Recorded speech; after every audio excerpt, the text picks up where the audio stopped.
Hi, in this video we're going to show you an alternative you could use to the Windows run command.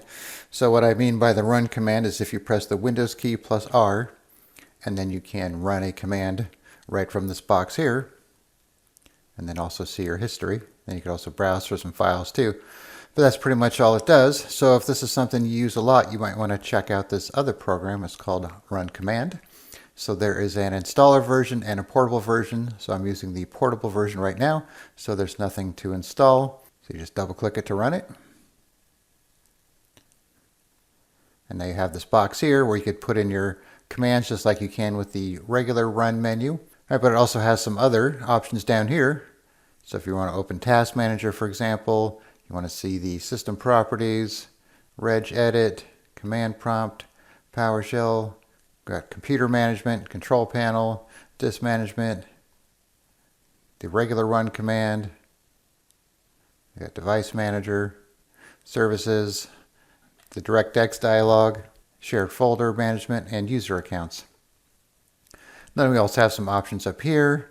Minimize to the tray if closed, which will put it down here. Hide it if closed. Always start with Windows. Get to the control panel, hide when running, all these other options here. And then if you simply just click on to tray, it'll hide it down here as well. And then once it's down here, if you right click on it, you could open it, exit it, and run some of these other commands right from here. Okay, so how it works is just like the regular run box. Let's do Notepad, for example, because you don't need to run that as administrator. But if you want to run it as administrator, you could just click on this.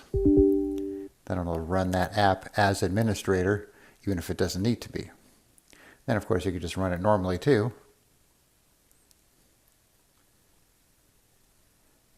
Then, of course, you could browse to an executable as well to run it if you don't know the path to it.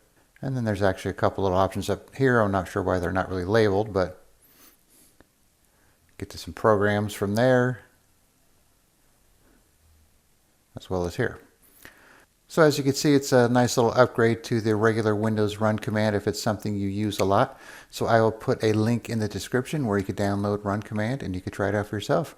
All right, thanks for watching and be sure to subscribe.